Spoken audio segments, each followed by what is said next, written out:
ಶಾಂತಿ. ದಿನಾಂಕ ಆಗಿದೆ 18/8/2025. ಹೇಗೆ ತಂದೆಯು ಮಾರ್ಗದರ್ಶಕರಾಗಿದ್ದಾರೆಯೋ ಹಾಗೆಯೇ ಮಾರ್ಗದರ್ಶಕರಾಗಿ ಎಲ್ಲರಿಗೆ ಮನೆಯ ಮಾರ್ಗವನ್ನು ತಿಳಿಸಿ, ಅಂಧರಿಗೆ ಊರುಗೋಲಾಗಿ ಬಿಡಿ. ಇದು ಮಾಡಲ್ಪಟ್ಟ ಅನಾದಿ ನಾಟಕವಾಗಿದೆ. ಇದರಲ್ಲಿ ಯಾವ ಪಾತ್ರಧಾರಿಯೂ ಸಹ ಬಂದು ಸೇರ್ಪಡೆಯಾಗಲು ಸಾಧ್ಯವಿಲ್ಲ ಅಥವಾ ಯಾರೂ ಕಡಿಮೆಯಾಗಲು ಸಾಧ್ಯವಿಲ್ಲ. ಭೋಲಾನಾಥನ್ ಎಂದು ಯಾರಿಗೆ ಹೇಳಲಾಗುತ್ತದೆ ಎಂಬುದನ್ನು ಮಧುರಾತಿ ಮಧುರ ಮಕ್ಕಳು ತಿಳಿದುಕೊಂಡಿದ್ದೀರಿ. ಕಲಿಯುಗಿ ಮನುಷ್ಯರು ಅಂಶ ಮಾತ್ರದಷ್ಟು ತಿಳಿದುಕೊಂಡಿಲ್ಲ. ಜ್ಞಾನಸಾಗರನು ಒಬ್ಬ ತಂದೆಯಾಗಿದ್ದಾರೆ. ಅವರೇ ಸೃಷ್ಟಿಯ ಆದಿ ಮಧ್ಯ ಅಂತ್ಯದ ಜ್ಞಾನವನ್ನು ತಿಳಿಸುತ್ತಾರೆ, ತಮ್ಮ ಪರಿಚಯವನ್ನು ಕೊಡುತ್ತಾರೆ. ನೀವು ಮಕ್ಕಳು ಈಗ ತಿಳಿದುಕೊಳ್ಳುತ್ತೀರಿ, ಮೊದಲು ಏನನ್ನೂ ತಿಳಿದುಕೊಂಡಿರಲಿಲ್ಲ. ಎಲ್ಲರಿಗೆ ತಮ್ಮ ತಮ್ಮ ಪಾತ್ರವು ಸಿಕ್ಕಿದೆ. ಯಾರೂ ಮೋಕ್ಷವನ್ನು ಪಡೆಯಲು ಸಾಧ್ಯವಿಲ್ಲ. ಯಾರ್ಯಾರು ಯಾವ ಧರ್ಮದವರಿದ್ದಾರೆಯೋ ಅವರೇ ಅದೇ ಧರ್ಮದಲ್ಲಿ ಹೋಗುವರು. ವಾಸ್ತವದಲ್ಲಿ ಯಾರೂ ಹೋಗುವುದಿಲ್ಲ. ನಾಟಕದಿಂದ ಯಾರೊಬ್ಬರೂ ಬಿಡುಗಡೆಯಾಗಲು ಸಾಧ್ಯವಿಲ್ಲ, ಅಂದರೆ ಮೋಕ್ಷವನ್ನು ಪಡೆಯಲು ಸಾಧ್ಯವಿಲ್ಲ. ಇದು ಮಾಡಲ್ಪಟ್ಟ ನಾಟಕವಾಗಿದೆ.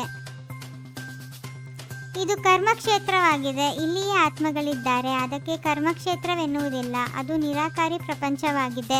ಅಲ್ಲಿ ಯಾವುದೇ ಪಾತ್ರವಿಲ್ಲ, ಆಟಪಾಠವಿಲ್ಲ. ಆ ನಿರಾಕಾರಿ ಪ್ರಪಂಚದಿಂದ ಸಾಕಾರಿ ಪ್ರಪಂಚದಲ್ಲಿ ಪಾತ್ರವನ್ನು ಅಭಿನಯಿಸಲು ಬರುತ್ತೀರಿ.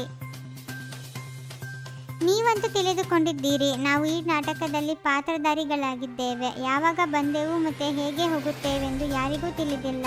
ಇದನ್ನು ಪ್ರಾಣಿಗಳಂತೂ ತಿಳಿದುಕೊಳ್ಳುವುದಿಲ್ಲ ತಾನೆ.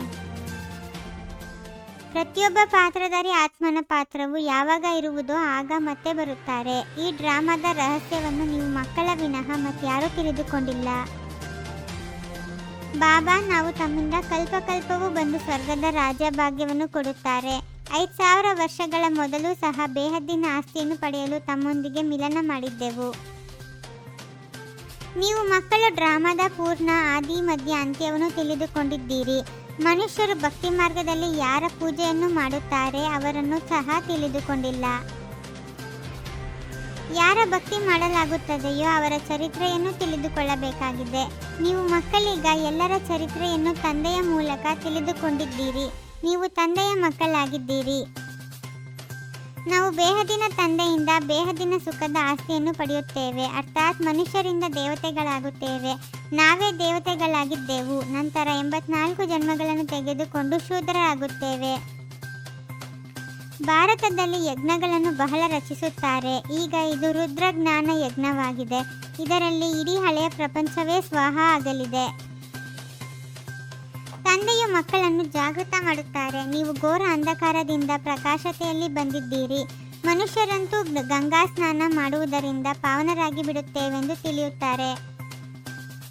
ಸತ್ಯಯುಗದಲ್ಲಿಯೂ ಸಹ ಬಹಳ ಕಡಿಮೆ ಜನಸಂಖ್ಯೆ ಇರುವ ಕಾರಣ ಪ್ರತಿಯೊಂದು ವಸ್ತುವು ಬಹಳ ಸಸ್ತಾ ಆಗಿರುತ್ತದೆ.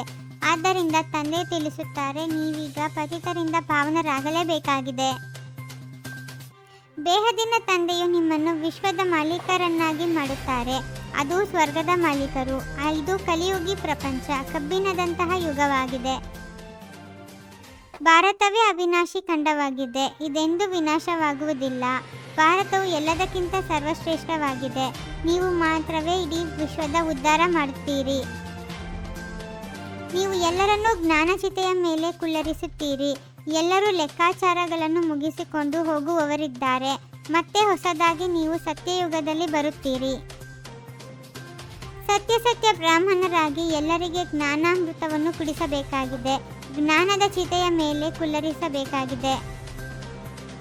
ವಿಶೇಷತೆಗಳ ದಾನದ ಮೂಲಕ ಮಹಾನ್ ಆಗುವಂತಹ ಮಹಾದಾನಿ ಭವ. ಯಾರೇ ನಿಮ್ಮಿಂದ ಎದ್ದವರಿಗೆ ಬರಲಿ, ಅವರಿಗೆ ನಿಮ್ಮಿಂದ ತಂದೆಯ ಸ್ನೇಹದ ಅನುಭವವಾಗಬೇಕು. ನಿಮ್ಮ ಚಹರೆಯಿಂದ ತಂದೆಯ ಚಿತ್ರ ಮತ್ತು ಚಲನೆಯಿಂದ ತಂದೆಯ ಚರಿತ್ರೆ ಕಂಡುಬರಬೇಕು. ಸದಾ ಆತ್ಮಾಭಿಮಾನಿಯಾಗಿರುವಂತಹವರೇ ಎಲ್ಲರಿಗಿಂತಲೂ ದೊಡ್ಡ ಜ್ಞಾನಿಯಾಗಿದ್ದಾರೆ. ಓಂ ಶಾಂತಿ. 21 ಜನ್ಮಗಳಿಗೋಸ್ಕರ 21 ಪರಮಾತ್ಮನ ಮಹಾವಾಕ್ಯಗಳನ್ನು ಆಲಿಸಿ ಹಾಗೂ ನಿಮ್ಮದೇ ಆದ ಈ ಚಾನಲ್ಗೆ ಲೈಕ್ ಮಾಡಿ.